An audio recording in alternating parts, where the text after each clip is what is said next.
మనకు పిండి అనేది కరెక్ట్ తిప్పుకోలేకపోతే సరి కలవదు, తినడానికి కూడా కొంచెం టేస్ట్ అనేది ఉండదు అనమాట. ఇటు అటు కర్ర పెట్టుకుంటే మనకు కదలకుండా పట్టుకోవడానికి చాలా అంటే చాలా బాగుంటుంది. అక్కడానికి కూడా అంత ఇబ్బందికరంగా అయితే ఉండదు. కలిపే మనిషి అయితే చక్కగా కలుపుకోవచ్చు. టమాటాలు, ఉల్లిపాయలు, కారం మొత్తం వేసామండి ఇందులో.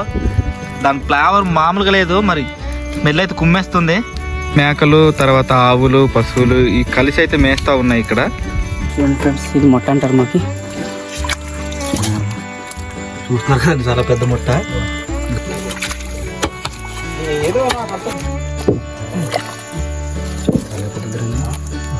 చూస్తున్నారు కదండి, చాలా పెద్దది.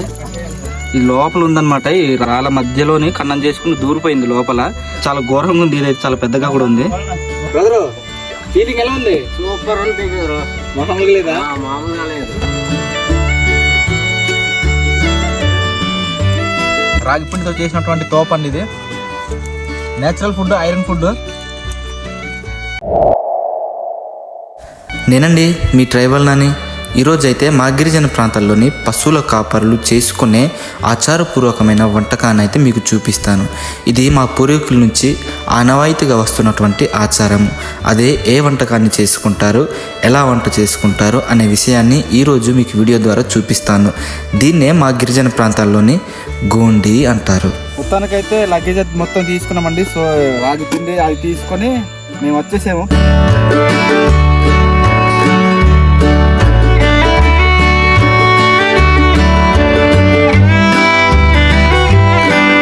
గిరిజన పశువుల కాపరులు ఎక్కువ శాతం కొండవాగుల్లో దొరికేటువంటి పీతలు, చేపలను ఎక్కువగా ఇష్టపడుతూ ఉంటారు.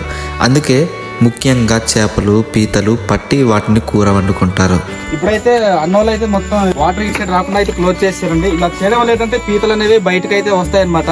ఈ వాటర్ ఇటు సైడ్ రాకుండా ఇటు సైడ్ ఇలా మళ్ళిస్తాం అనమాట. ఇలా మళ్ళించినప్పుడు ఏంటంటే పీతలు మనకు బయట అనేది దొరుకుతాయి.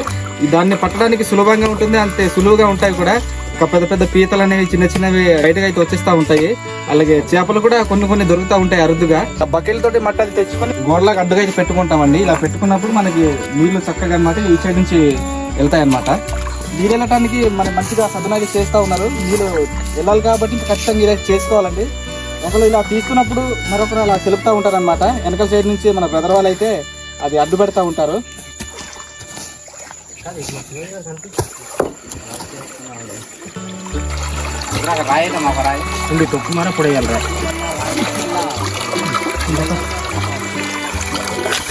కొండ పీతలను పట్టడం చాలా సరదాగా ఉంటుంది, కానీ ఆ పీతలను పట్టడం అంత సులభమేమీ కాదు.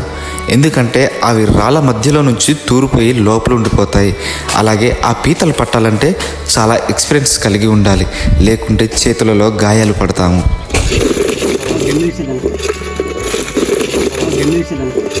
అన్నయ్య దొరుకుతున్నాయా? దొరుకుతున్నాయి, చాలా చిన్నవి దొరుకుతున్నాయి. లోపల ఉన్నాయా? వాటర్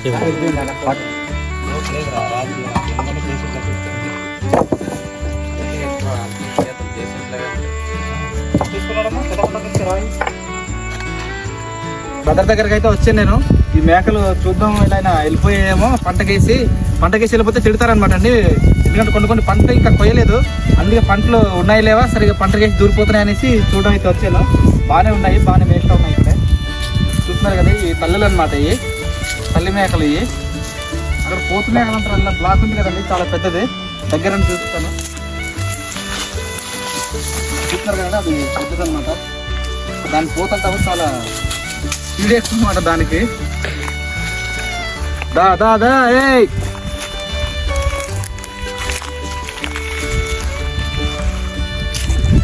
పొర వదిలిన పీతలు అనమాట. ఇప్పుడు ఎలా అయితే మనకు పొర అనేది విడిచిపెడతా ఉంటాయి కొన్ని కీటకాలు, అలానే ఇవి కూడా పొర అనేది వదులుతూ ఉంటాయి. వీటికి ఎలా ఉంటుందంటే పొర వదిలినప్పుడు పాలు అనేది వస్తూ ఉంటుంది అనమాట. చిన్న గట్ల నుంచి తీసినప్పుడు పాలు అనేది వస్తూ ఉంటుంది. ఇదిగోండి చూడండి, పాలు అనేది వస్తూ ఉంటుంది. దీని కూరలు కూడా తీయలేదు మేము, ఎందుకంటే ఇది కొరికినప్పుడు కూడా అంతగా గాయం అయితే అనిపించదు, నొప్పి పెట్టదు పెద్దగా. చాలా మెత్తగా చిన్నపిల్లలు ఎలాగైతే మనకు ఆడుకుంటూ ఉంటారో అలా ఉంటుందన్నమాట. ఇది చూస్తున్నారు కదా, అదే మనం ముదిరిన పీత ధర ఇలా పెడితే మనకు వేసి కట్ అయిపోతుంది. మాకు చిన్నప్పుడు కాలంలో మేము దీన్ని పాలు పీత అని అనేవాళ్ళం. అయితే ఇది పొర వదులుతుంది అనమాట. కొండ పీతలను మా గిరిజనులు ఎక్కువ శాతం వాళ్ళకు అనారోగ్యం బాలేని క్షణాల్లోనే వాటిని మెడిసిన్గా కూడా ఉపయోగిస్తారు. అవి ఎందుకు ఉపయోగపడతాయంటే జలుబు, దగ్గు మరియు పచ్చకామలు కూడా ఇవి ఉపయోగిస్తారు. పీతలను వాళ్ళు చారు తీసుకొని ఆ చారును మాత్రమే తాగుతారు. అప్పుడు పచ్చకామలు, దగ్గు, జలుబు ఇవి చాలా త్వరగా తగ్గే అవకాశాలు ఉన్నాయి.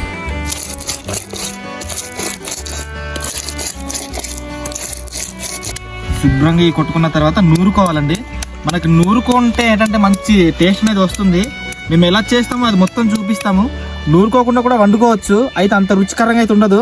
దీన్ని రాగి పిండితో వండుతాం అనమాట. ఇది మొత్తం గుండ కొట్టేసి నీటితో దీన్ని ముంచి దానిలో ఉన్న రసాన్ని తీస్తాము. తీసిన తర్వాత రాగి పిండి కలిపి దాన్ని కలుపుతాం అనమాట. దాన్ని మా గిరిజన ప్రాంతాల్లోని గోణకిది జాయో అనేసి అంటాం అనమాట. ఎవరికైనా తెలుసుంటే కామెంట్ తెలియజేయండి.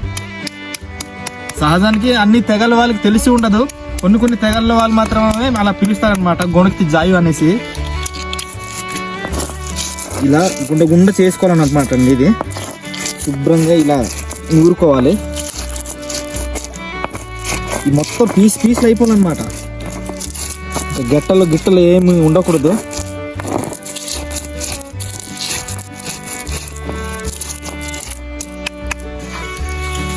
బాగా కలుపుకోవాలండి. చూస్తున్నారు కదా, ఈ పీసులు ఉన్నాయి కదండి, ఆ పీసులు మొత్తం శుభ్రంగా దాంట్లో ఉన్న గుజ్జునంతా తీయాలన్నమాట. అలా కడగడం వల్ల మంచిగా దాంట్లో ఉన్న గుజ్జంతా రిలీజ్ అవుతుంది, ఫ్లేవర్ బాగుంటుంది అనమాట. మొత్తం కలుపుకోవాలి. ఇది నీరు బాగా కలుపుతూనే ఉండాలి. దీన్ని ఇలా వాటర్ మరిగెట్టిన తర్వాత వాటర్ దాన్ని పోసేసుకోవాలండి.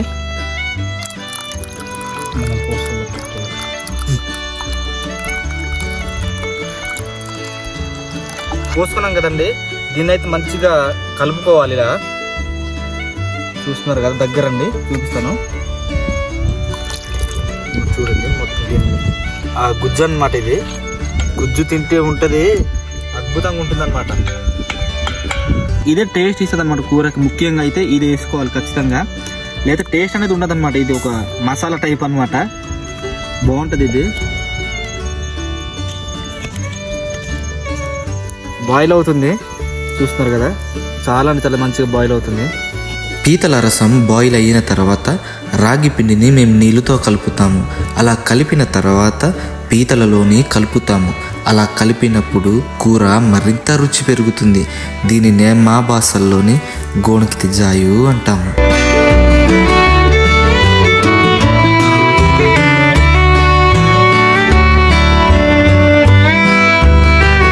ఇప్పుడైతే తోపు కోసం అయితే పిండి అయితే వేస్తున్నామండి.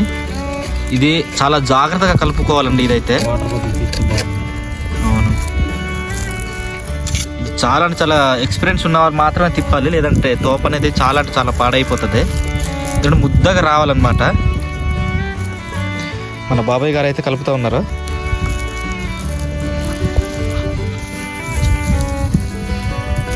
అలా కలుపుతూనే ఉండాలి.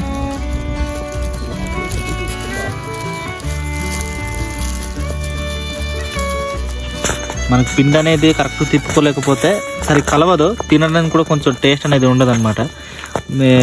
అది మొత్తం కలిస్తే మనకు ముద్ద అనేది నోట్లోని కరెక్ట్గా పడుతుంది. కరెక్ట్గా సరిపోయింది అంటున్నారు బాబాయ్ గారు. అయితే కలిపేటప్పుడు ఇది అటు కదలకుండా ఉండటానికి ఇలా కర్రలను అయితే ఉపయోగిస్తామండి. మీరు చూస్తున్నారు కదా, ఇటు అటు కర్ర పెట్టుకుంటే మనకు కదలకుండా పట్టుకోవడానికి చాలా బాగుంటుంది. దీన్ని మేము తోప అనేసి అంటాం అనమాట. చాలా బాగుంటుంది, ఐరన్ ఫుడ్ ఇది. పూర్వీకులు అయితే ఇది తింటూ ఎంతో ఆనందంగా ఉండేవాళ్ళన్నమాట. పశువులు కాపుకి వచ్చినప్పుడు తమ కడుపు అనేది నింపుకునేవాళ్ళు ఇది తింటూనే. ప్రిపేర్ చేసుకొని ఇంకా తింటా ఉన్నామండి. ఇంకా పశువులు, మేకలు, ఆవులు మొత్తం వచ్చేసాయి మా దగ్గరికి. ఈ స్మెల్ అలా ఉంటుంది అనమాట. చాలా బాగుంది. తిని చూపిస్తాను. రాగి పిండితో చేసినటువంటి తోప అండి ఇది. Natural food, iron food. వెనక సైడ్ చూసుకుంటే మేకలు, ఆవులు ఉన్నాయి. బాబాయ్ ఎలా ఉంది? బాగుంది. పీతల కూర, తోప, నేచురల్ ఫుడ్ కదా, ఐరన్ ఫుడ్ కదా. మిరపకాయ, పచ్చిమిరపకాయ పండిపోయింది పూర్తిగా. కారం కనిపించట్లేదు, అందుకే వేసేస్తున్నాను ఇది. అబ్బా, జిగ్గుమనే కళ్ళు మొత్తం. బా ఏదో అంత పెద్ద కారం ఉన్నదని తినేసాను కానీ గట్టిగా ఉంది కారం. మొత్తానికైతే టైం అయితే అయిపోయిందండి. ఇంకా మేకలు ఆవులు పశువులు కూడా మొత్తం వచ్చేసాయి. ఇంక ఇంటికి వెళ్ళిపోయే సమయం అయితే వచ్చేసింది. ఆటంతటా అవే ఒకటైపోతాయి అన్నమాట ఇంటికి వెళ్ళే సమయాన్న. దానివల్ల ఇంకా బయలుదేరిస్తున్నాం. ఇంకా మేము ఇలా వెళ్ళాలి. మేకలు కూడా కాస్త త్వరపడుతున్నాయి ఇంటికి వెళ్ళిపోవటానికి. ఈ వీడియోని చివరి వరకు చూసినందుకు నా హృదయపూర్వక ధన్యవాదాలు. అలాగే ఈ వీడియోపై మీ అభిప్రాయం ఏంటో కామెంట్లో తెలియజేయండి.